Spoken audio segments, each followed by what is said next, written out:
நம்ம ஆக்டர் பரத் அவர்கள் நடித்த காளிதாஸ் 2 படம் பார்த்துட்டு வந்திருக்கேன். காளிதாஸ் 2 முன்னாடி காளிதாஸ் 1 அது வந்து 2018ல ரிலீஸ் ஆயிருக்கும் அப்படின்றத நினைக்கிறேன். சைலன்ட்டா ஒரு ப்ளே அப்படின்றத பண்ணுச்சு. நல்ல ஒரு என்கேஜிங்கான ஒரு த்ரில்லர் மூவியா இருந்துச்சு. இது காளிதாஸ் 2லயும் வந்து அந்த படத்துடைய கன்டினியூஷன் அப்படியே குடுத்துருக்காங்களா அப்படின்றது கேட்டா, கன்டினியூஸ் அப்படின்றது இல்ல. பரத் அவருடைய ரோல் வந்து அவருடைய ரோல் மட்டும் தான் வந்து இது வந்து கன்டினியூஸா இருக்கும். போலீஸ் ஆஃபீஸரா வந்து நடிச்சிருப்பாரு. ஆப்வியஸ்லி அந்த படத்துல எப்படி ஒரு ப்ளூ வேல் சீன் அப்படின்ற ஒரு விஷயத்த வச்சு அதில் எண்டில் வந்து ஒரு மர்டர் அப்படின்ற மாதிரி ட்விஸ்ட் அண்ட் டர்ன் அப்படின்ற மாதிரி இருக்குமோ, இந்த படத்துலேயும் வந்து ஸ்டார்டிங்லேயே ஒரு ஒரு ஆணவ கொலையிலேருந்து ஒரு ஸ்டார்ட் பண்ணியிருப்பாங்க. அதுக்கப்புறம் ஒரு சின்ன குழந்தை ஒரு மர்டர் சீன்லேருந்து ஸ்டார்ட் பண்ணியிருப்பாங்க. அதுக்கப்புறம் ஒரு கொஞ்சம் பெரிய குழந்தை அப்படின்றது.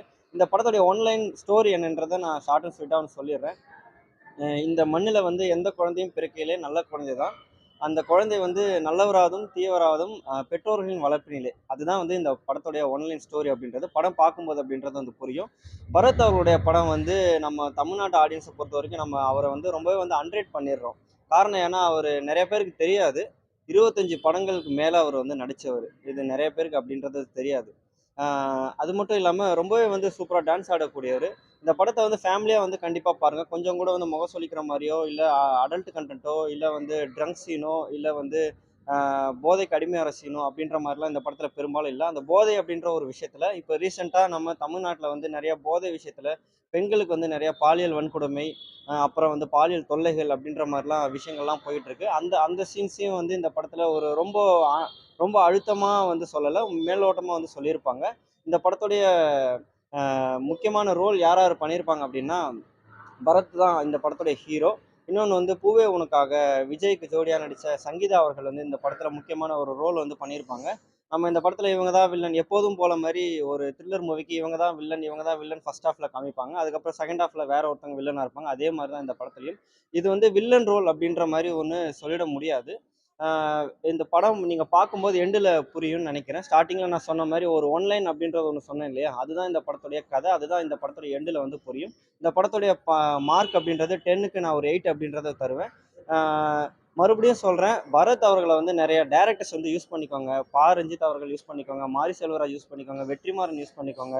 ஆ நெல்சன், அப்புறம் வந்து லோகேஷ் கனகராஜ், இந்த மாரி டைரக்டர்ஸ்லாம் வந்து பரத் அவர்களை வந்து யூஸ் பண்ணிக்கோங்க. ஏன்னா இங்கே வந்து நிறைய கதைக்கு வந்து பஞ்சமாக இருக்குது, ஹீரோஸ்க்கு வந்து பஞ்சமாக இருக்குது. பரத்துக்கு நான் ஏன் இவ்வளோ ப்ளஸ் கொடுக்குறேன் அப்படின்னா, ரொம்ப சீன் போடாமல் ரொம்பவே வந்து நல்ல கதைகளை வந்து சூஸ் பண்ணி நடிக்கக்கூடிய கான்ட்ரவர்சி இல்லாத ஒரு நல்ல ஒரு ஆக்டர் வந்து பரத். ஸோ அந்த பரத் அவருடைய ஆக்டர் பரத்தை வந்து இங்கே இருக்கிற நிறைய டேரக்டர்ஸ் வந்து யூஸ் பண்ணிக்கோங்க. இது என்னோட தாழ்மையான வேண்டுகோள். தேங்க்யூ.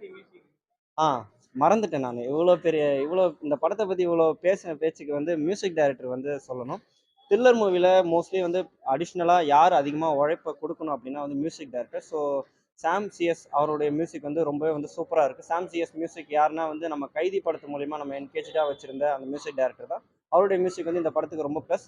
இந்த படத்தில் வந்து 2 மைனஸ் அப்படின்றத சொல்லுவேன். என்ன மைனஸ்னா, வழக்கமாக த்ரில்லர் மூவிக்கான ஒரு கேமரா ஆங்கிள் அப்படின்றது ஒன்று இருக்கும். அந்த அந்த விஷயத்த வந்து இந்த படத்தில் கொஞ்சம் கோட்டை விட்டுருப்பாங்களோ அப்படின்ற மாதிரி இருக்குது. இன்னும் அடிஷ்னலாக வந்து கொடுத்துருக்கலாம் கேமரா ஆங்கிள். அப்புறம் சஸ்பென்ஸான சீன்ஸ்லாம் வந்து இன்னுமே கொஞ்சம் அழுத்தமாக வந்து கொடுத்துருந்தாங்க. இந்த படத்துக்கு வந்து இன்னுமே ரொம்ப நல்லா இருந்திருக்கும். அதனால தான் இந்த படத்துக்கு ஒரு 2 பாயிண்ட் குறைச்சி 10க்கு வந்து 8 பாயிண்ட் அப்படின்றத நான் கொடுத்துருக்கேன். என்னங்க புரியல? பார்ட் 3 அப்படின்றது லீடிங் அப்படின்றது கொடுக்கல. ஏன்னா ஃபர்ஸ்ட் பார்ட்லேயே வந்து பார்ட் 2க்கு வந்து லீடிங் அப்படின்றது கொடுக்கல. அதே மாதிரி பார்ட் 2 அப்படின்றது எடுத்திருக்காங்க. இன்னும் ஒரு 2-3 வருஷம் இல்லை ஒரு 4-5 வருஷத்துக்கு அப்புறம் பரத் அவர்களுக்கு பார்ட் 3 எடுத்தாலும் ஆச்சரியப்படுறதுக்கு இல்லை. பக்காவா வந்து கச்சிதமா இருக்காரு போலீஸ் கெட்டப்ல. ஸோ பார்ட் 3 வந்தாலும் என்னுடைய வாழ்த்துக்கள். என்ன பிரதர் புரியல?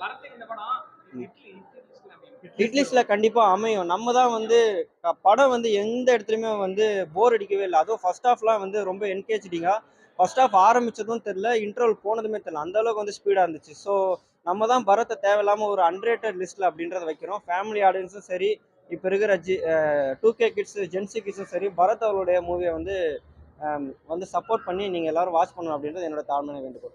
தேங்க்யூ.